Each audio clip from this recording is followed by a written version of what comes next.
এই পৃথিবীর মধ্যে সবচাইতে চরম সত্য হচ্ছে মৃত্যু। একদিন হঠাৎ করে আমাদেরকে এসে সারপ্রাইজ দিয়ে চলে যাবে। 2 দিন আগে হোক কিংবা 2 দিন পরে হোক, সবাইকে এই পৃথিবীর মায়া ত্যাগ করে চলে যেতে হবে। কেউ চিরস্থায়ী এই পৃথিবীর মধ্যে কি করতে পারবে না, থাকতে পারবে না। এ ব্যাপারে আল্লাহ পাক রব্বুল আলামিন কোরআনুল কারীমের মধ্যে একই কথা 3 বার বলেছেন। আল্লাহ সুবহানাহু ওয়া তাআলা বলছেন, ফাউযু বিল্লাহি মিনাশ শাইতানির রাজীম, বিসমিল্লাহির রহমানির রহিম, কুল্লু নাফসিন যায়িকাতুল মাউত। অর্থাৎ সবাইকে মৃত্যুর স্বাদ গ্রহণ করতে হবে। সবাইকে কি করতে হবে?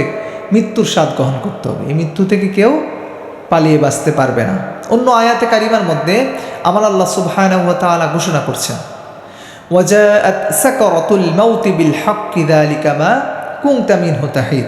অর্থাৎ মৃত্যুর যন্ত্রণার মুহূর্তটি সত্যি সত্যি তোমার কাছে কি করবে?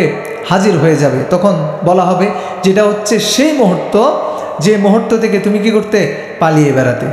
তার মানে মৃত্যু থেকে, মৃত্যুর যন্ত্রণা থেকে পালানোর কোনো সুযোগ নাই। সবাইকে এই মৃত্যুর কাছে এসে কি করতে হবে? ধরা দিতে হবে।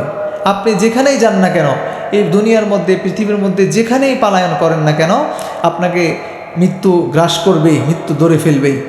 একটা সময় ছিল ইহুদি, খ্রিস্টান, নাসারারা চিন্তা করত যে আমরা যদি একটা মজবুত বাড়ি তৈরি করি, যে বাড়িটা এত মজবুত থাকবে যেটার ভিতরে কোনো কিছু প্রবেশ করতে পারবে না, এমনকি মালাকুল মউতও আজরাইল আলাইহিস সালাম এইটার ভিতরে কি করতে পারবে না, সে বাড়ির ভিতরে প্রবেশ করতে পারবে না। কিন্তু তাদেরকে চ্যালেঞ্জ করে আমার আল্লাহ সুবহানাহু ওয়া তাআলা কোরআনুল কারীমের মধ্যে ঘোষণা করছেন, আইনামা তাকুনু ইউদরিকুমুল মাউতু ওয়ালাউ কুনতুম ফি বুরুজিম মুশাইয়াদা।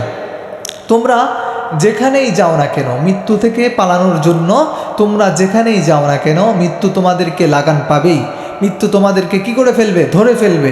আর তুমি যদি মজবুত দুর্গের মধ্যেও থাকে না কেন, মজবুত বাড়ির মধ্যেও থাকে না কেন, সেখান থেকেও কি করবে?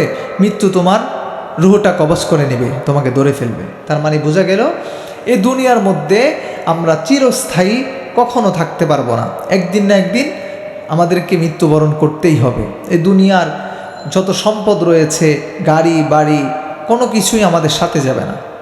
এই দুনিয়ার মায়া ত্যাগ করে আমাদেরকে সবাইকে চলে যেতে হবে। তাই অবশ্যই আমাদেরকে দুনিয়ার যত সম্পদ রয়েছে, দুনিয়ার এই গাড়ি বাড়ি সব কিছু তুচ্ছ মনে করে আমাদেরকে পরকালের চিন্তা করা, পরকালের জন্য প্রস্তুতি গ্রহণ করা। আমরা কিভাবে পরকালে ভালো থাকব, আমাদেরকে বেশি বেশি আমল করা, নামাজ রোজা আদায় করা, তাহলেই আমরা কি করতে পারবো? আমাদের পরকালটা শান্তিময় হবে, পরকালটা ভালো হবে। আর সব সময় আমাদেরকে মৃত্যুর জন্য প্রস্তুতি গ্রহণ করতে হবে। মৃত্যুর জন্য আমরা সব সময় প্রস্তুত থাকব। আমাদেরকে সেভাবে কি করতে হবে? প্রস্তুতি গ্রহণ করতে হবে। দুনিয়ার জিন্দিগিটা যদি আরাম আয়েশে না কাটিয়ে আমরা যদি আল্লাহ সুবহানাহু ওয়া তাআলা, আল্লাহ রসুল যেভাবে বলেছেন সেভাবে কাটিয়ে দেই, তাহলে আমাদের পরকালটা হয়ে যাবে জান্নাতের বাগান।